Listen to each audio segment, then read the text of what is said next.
Ah tiens, maman c'est toi, bah viens, rentre. Ah, t'as une nouvelle télé? Ah ouais, je t'ai pas raconté. C'est une histoire de taré. C'était jeudi dernier, on dormait, Nico et moi, posés sur le canapé, quand Franck nous a appelés. Franck c'est un ami à nous, mais on évite de traîner avec ce fou parce qu'il trempe toujours dans des affaires cheloues. Enfin bon. Il nous a fait savoir que son cousin Fred était en ville ce soir et qu'on devait s'occuper de ce tard parce que Franck voulait aller au Camtar. Nous, à la base, on n'était pas vraiment déter, mais comme il nous avait avancé de sacs la semaine dernière, on lui a dit « T'inquiète, on gère ». D'ailleurs, dès qu'on lui a dit oui dans un grand cri, il nous a dit merci et puis je crois qu'il a joui. Bref, on va pour rejoindre l'autre blaireau, c'était près de la bouche du métro, et là on remarque que Fred avait le même sac que Nico. Pour l'instant, c'est pas très important dans l'histoire, mais ça va le devenir ensuite, tu vas voir. Donc on s'est posé sous un abribus, et Fred a sorti de son sac pas des dragibus, mais une pochette de bœuf du poids d'un bus. Dans son sac, il y avait au moins 5 kills. Je te jure, on aurait pu faire un accro en pleine ville. Alors là, on commence à rouler l'un des plus gros bêtes qu'ait connu cette putain de planète. Et là, moi je me dis que cette soirée de tapette allait vraiment commencer à ressembler à une fête. C'est con qu'on n'ait pas pensé à mesurer le tarpé, mais si on l'avait fait, je pense qu'il aurait fait au moins la taille d'un grand balai. Je te jure, on a mis 6 heures à le fumer. Mais une fois qu'il était terminé, on a commencé à fatiguer et on a dit à Fred, mec, on va se rentrer. Et puis on a décollé, et plus loin dans le trajet, on a remarqué que l'autre teubé était toujours sur le banc, complètement foncé. Nous, on s'est bien marré, puis on a repris le trajet. Ensuite, on arrive à la maison, on percute quelques cartons, moi je décide de rouler un autre pilon pendant que Nico s'occupait de la boisson. Et là, en ouvrant son sac, qu'est-ce que je vois? Les 5 kilos de bœufs de l'autre Gaulois. Nico avait pris le mauvais sac, c'était maladroit. C'était comme un cadeau des dieux, je te jure, on n'en croyait pas nos yeux. Toute la semaine du matin au soir, on a fumé avec toutes sortes d'accessoires. Des bangs avec comme foyer un entonnoir. Pour le thé, on mettait directement l'herbe dans la bouilloire. On a fumé en perdre la mémoire et la baraque c'était devenu un vrai dépotoir. Pendant une semaine, on n'a eu aucun souci. Jusqu'à ce qu'un matin, à la porte, on a entendu un bruit. Je suis allé ouvrir pensant que c'était des amis, et là je tombe nez à nez avec un gars qui avait pas l'air gentil. Il a braqué un flingue sur moi, je te jure, j'ai rien compris. D'ailleurs, à ce moment-là, je me suis évanoui. Nico, par contre, était encore à moitié endormi. Quand il s'est fait frapper par l'autre écrit, je pense qu'il a rien ressenti. Et là, je me souviens de rien du tout. Si, quand je me suis réveillé, j'étais debout, et avec Nico, on était attachés à un poteau, tout ça dans un vieil entrepôt. Puis l'homme qui nous a kidnappés est arrivé vers nous énervé et il a commencé à parler. L'herbe que vous avez volée, j'imagine qu'elle est partie en fumée. Vous avez un jour pour me rembourser, sinon vous êtes dead bande de PD. Et pour vous prouver que j'ai pas envie de rigoler, voici la main de Fred, ce petit enculé. Maintenant je vais vous libérer, je vous laisse une journée pour me rembourser. Et puis il nous a détachés et nous on a détalé. Bref, à la maison on commence à réfléchir à une solution pour s'en sortir. Si cet argent on pouvait pas l'obtenir, Boris allait nous démolir. Et là, une idée de génie m'a traversé l'esprit.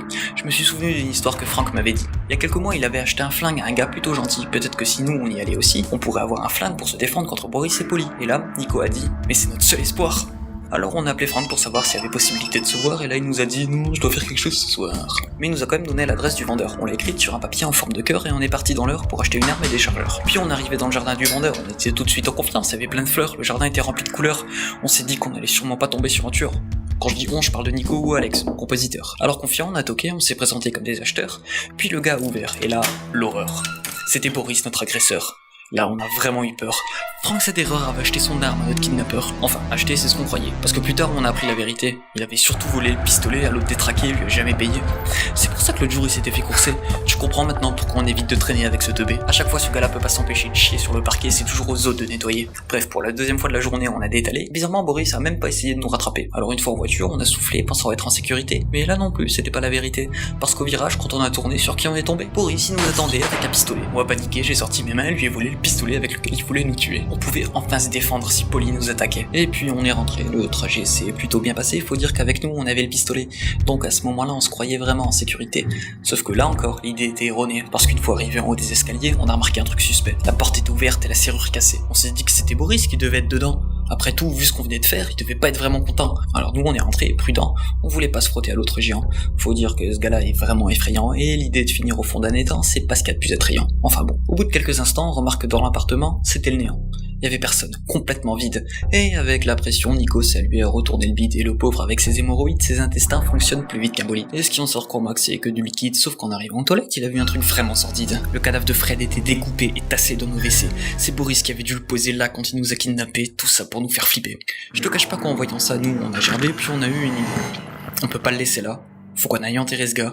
On y va. Puis on est parti directement après ça, Nico a même pas eu le temps de faire caca. On a mis le cadavre dans des sacs poubelles, puis chargé la voiture avec les pelles et on est parti en forêt près de la chapelle. Attention, tout ce que je te dis là, ça reste confidentiel, faut pas oublier que c'est comme un acte criminel. Enfin bon, une fois sur place, on a trouvé un coin parfait. Puis on a commencé à creuser, on était chacun de notre côté, mais bizarrement le trou de Nico s'agrandissait, alors que le mien, il se rebouchait. pas compris ce qui s'était passé, mais j'ai quand même persisté, puis au bout de 4 heures, on y est arrivé. On avait enfin un trou assez grand pour l'enterrer. Alors on est rentré à la voiture, complètement fatigué, faut dire qu'on n'avait pas fait autant d'exercices depuis le lycée, mais la tâche n'était pas terminée. Il fallait encore ramener Fred jusqu'au trou qu'on venait de creuser, et c'était un petit peu plus compliqué que ce qu'on avait pensé. Je sais pas si le cadavre était lesté, mais on a dû le traîner sur tout le trajet tellement il pesait. Et là, Nico et moi, on a remarqué qu'au loin une voiture arrivait, les phares allumés. Nous, on n'avait pas vraiment envie de se faire gauler, alors on s'est précipité dans la forêt pour se cacher. Puis la voiture s'est arrêtée, nous on voulait voir ce qui se passait, s'il y avait peut-être un danger, et quand on a regardé, on a vu qu'un autre mec se pointait. Et ensuite on a vu sur qui on était tombé. C'était Boris qui venait lui aussi enterrer un macabé. Et il a vu notre trou, ça a pas manqué. À mon avis, ça a dû l'interpeller parce qu'il a regardé autour dans la forêt pour voir s'il y avait pas d'autres invités. Et c'est là qu'on a compris que c'est notre trou qu'il allait utiliser. Ce bâtard nous a piqué le trou qu'on venait de creuser. Putain, c'est pour rien qu'on avait travaillé. Mais comme on pouvait rien faire, on est resté planqué en attendant que Boris finisse ce qu'il avait commencé. Au bout d'un temps, on a commencé à se faire chier, alors on a dû improviser, trouver quelques jeux pour pas s'ennuyer. On est resté comme ça toute la nuit. C'est qu'au matin qu'on a remarqué que Boris était parti, et le trou était refermé, ça a pas fait un pli. À ce moment-là, Nico et moi, on s'est dit qu'on voulait bien être gentils. Mais creuser un deuxième trou, jamais de la vie. Alors on est retourné à la voiture, totalement décrépit. Le soleil se levait et on savait que c'était aujourd'hui qu'on allait se retrouver face à Polly. Alors pour Fred, on a dû trouver rapidement une solution. On a fait appel à notre capacité d'adaptation et au final, c'est dans une poubelle qu'il a fini ce coup. Je sais que c'est dégueulasse, mais on agit dans le feu de l'action. On n'obtiendra peut-être jamais son pardon, mais à la limite, son tartine de fion. Enfin bon, le temps de rentrer à la maison, le soleil s'était déjà levé à l'horizon. Et là, en tournant la tête sur qui on est tombé. Bah cette fois c'était pas Boris, ce taré, c'était Peter, un vieux pote du lycée, ça faisait longtemps qu'on l'avait pas croisé, c'est dommage, on l'aime bien, c'est un mec superposé. Superposé comme un lit? Mais non, comme quelqu'un de gentil.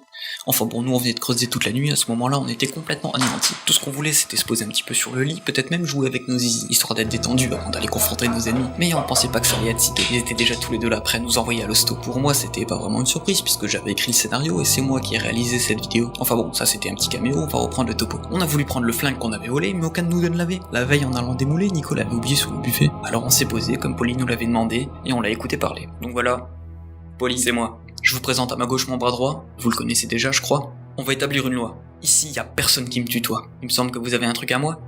Alors, on fait quoi? Et à ce moment-là, Nico et moi c'était tout sauf une équipe. On a tous les deux fait dans notre slip. Puis Polly a dit quand il a vu qu'on avait aucune tripe. Bon les deux tarlouses avec vos bouches à pipe. Je suis un ancien, j'ai des principes. Et vu que je suis pas né du dernier utérus, on va se la faire façon roulette russe. Rien de plus. Nous, on s'est regardé, faut dire qu'on n'était pas vraiment OP, mais comme c'était peut-être la seule façon de continuer à respirer, on a accepté. Et la star a ouvert son barillet, il a déchargé son pistolet et aligné les 6 balles à côté. Il a pris la balle qu'il préférait, l'a chargée, fait tourner le barillet avant de pointer le pistolet sur sa teuté, et nous a fait un petit signe vachement gai avant de tirer. Bam. Il est décédé. Nous, on était choqués. D'ailleurs, Boris aussi l'était.